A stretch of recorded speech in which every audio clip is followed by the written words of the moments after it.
မြဲတမ်းရနေတဲ့အရာတွေပေါ်မှာလူတွေကကျေးဇူးမတင်တတ်ဘူးတခါတလေရတဲ့အရာတွေပေါ်မှာပဲလူတွေကကျေးဇူးတင်တတ်တယ်ဒီစာလေးကိုအရန်သဘောကျလို့ဖတ်ပြမယ်ထုံးစံအတိုင်းပဲအချိန်မရသေးရင် save လုပ်တာအချိန်ရတဲ့အခါကျရင်တော့သေချာလေးပြန်နားထောင်တကယ်အနှစ်တည်းပ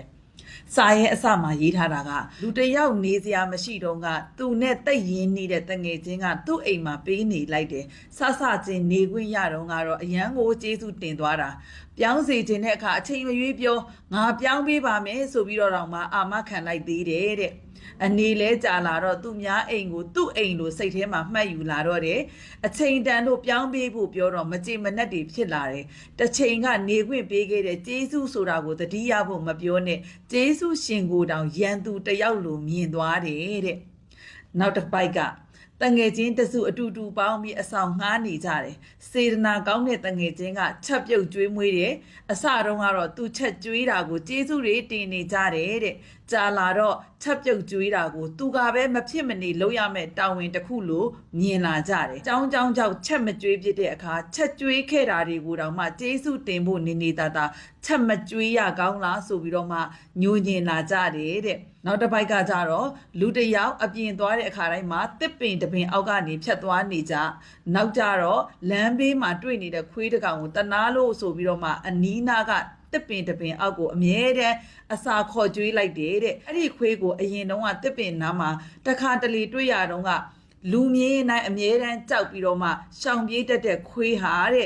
အပင်အောက်မှာအစာလာစားတာကြာလာတော့အဲ့ဒီအပင်ကိုသူ့ပိုင်တယ်လို့ထင်သွားပုံရတယ်တဲ့နောက်ပိုင်းကျတော့အပင်နားရောက်လာတဲ့တွေ့တဲ့သူတိုင်းကိုဟောင်တော့တာပါပဲတဲ့ကုမ္ပဏီတစ်ခုမှာအလုပ်သမားတွေအလုပ်နောက်ကျလို့မရဘူးဆိုတဲ့စီကံရှိတယ်တခါတလေနောက်ကျတာကိုတနာတယ်ဆိုပြီးတော့မှခွင့်လွတ်ပေးလိုက်တယ်အစတုန်းကတော့ကုမ္ပဏီကိုနားလည်မှုကြီးရှိရဲဆိုပြီးတော့မှကျေးဇူးတွေတင်ကြတယ်တဲ့ကြာလာတော့သူတို့ဟာနောက်ကျခွင့်ရှိတယ်လို့မြင်လာပြီးတော့မှအမြဲတမ်းလိုမှနောက်ကျလာတတ်တယ်တဲ့နောက်ကျဖန်များလာလို့နောက်မကျဖို့ပြောတဲ့အခါကျတော့အရင်ကပေးခဲ့တဲ့အခွင့်အရေးတွေကိုတောင်ကျေးဇူးတင်ရကောင်းမှမသိတော့ဘဲနဲ့သူတို့ရဲ့ရပိုင်ခွင့်ကိုတောင်ချိုးဖောက်တယ်ဆိုပြီးတော့မှမြင်လာကြတယ်တဲ့လူတွေရဲ့အကျင့်ကအမြဲတမ်းပေါ်ပေါ်များများရနေပြီဆိုလို့ရှိရင်အဲ့ဒါကိုကျေးဇူးတင်စရာမလိုတော့ဘူးလို့သူတို့ကထင်တယ်တခါတလေရခဲ့တဲ့အရာမျိုးလောက်ဆိုလို့ရှိရင်သူတို့ကျေးဇူးတင်တတ်တယ်တဲ့မိဘနဲ့သားသမီးကြားဆရာနဲ့တပည့်ကြားအလုပ်ရှင်နဲ့အလုပ်သမားကြား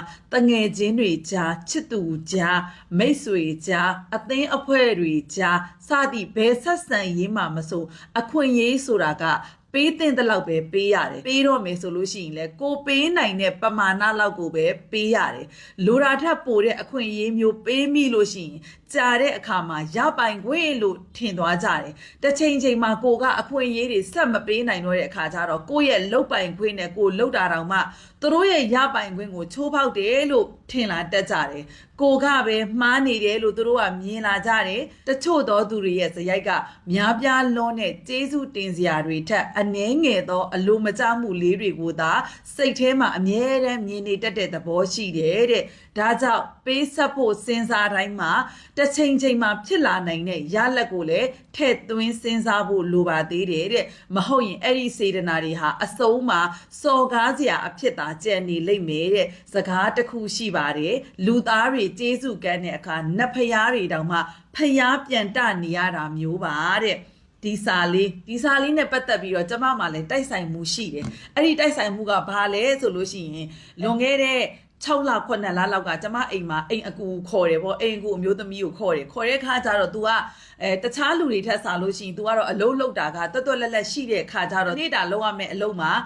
तू ကမနက်ဆိုလို့ရှိရင်17ခွဲ17လောက်ဆို तू ပြီးသွားပြီပြီးသွားတဲ့ခါကျတော့သူ့ကိုကျမတော်တဲ့အနေနဲ့စုချီးမြင့်တဲ့အနေနဲ့ကျမသူ့ကိုကဲနင်လဲအဲ့လိုမျိုးအလုပ်ပြီးတယ်ဆိုတော့နေခင်း2နာရီကိုနင်ပြန်နေခင်း2နာရီကိုပြန်ပြီးတော့မှညနေ9နာရီထိုးမှနင်ပြန်လာခဲ့ကျမအဆောင်တီးသက်ထားပေးတာဆိုတော့လေနေခင်း2နာရီကိုပြန်အိတ်လိုက်ညနေ9နာရီထိုးမှနေပြန်လာခဲ့2နာရီနဲ့9နာရီအတွင်းမှာနေနားလိုက်နားပြီးတော့ညနေ9နာရီထိုးကြတော့အပင်ရေလောင်းဖို့ပဲကြံတော့တယ်ဆိုတော့အဲ့ဒီအချိန်တည်းမှာပဲနေပြန်လာလိုက်